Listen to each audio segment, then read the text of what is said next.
Tout d'abord, quand on travaille avec des startups, ce qu'on attend, c'est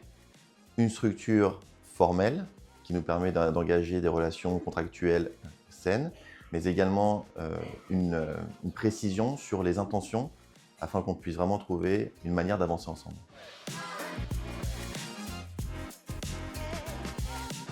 Le premier, je dirais, ça va être de vraiment identifier le bon interlocuteur, et c'est pas forcément toujours simple. Le deuxième, ça va être très précis sur ce qu'on souhaite faire, comment on veut le faire,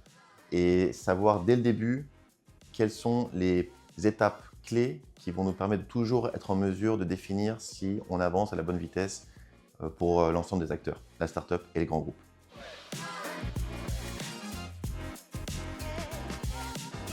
Je pense qu'un groupe comme Schneider peut apporter beaucoup de choses. Dans un premier temps, ça va être des moyens financiers, humains, technologiques,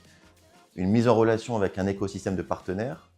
à la fois en amont pour trouver des partenaires sur du sourcing ou des idées nouvelles, mais également sur l'accès au marché via des canaux qu'on a pu développer sur de nombreux segments partout dans le monde et de manière uniforme.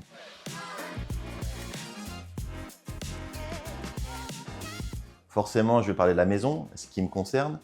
Pour nous, l'enjeu majeur, ça va être comment est-ce qu'on peut permettre à chacun de mieux utiliser l'ensemble de ses appareils, garder un confort dans la maison optimal, tout en étant éco-responsable sur l'utilisation de l'énergie, l'efficacité que l'on a sur toute l'utilisation des appareils pour réduire sa facture et l'empreinte carbone.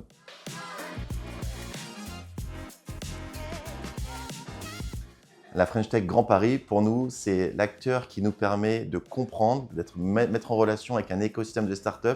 nous aider, nous aussi, grands groupes, à se remettre en question pour savoir comment s'adapter, à travailler d'une meilleure manière avec les startups et pouvoir co-développer, co-innover ensemble et se servir de cette nouvelle génération d'idées qui nous sont importantes pour nous et pour aller plus vite.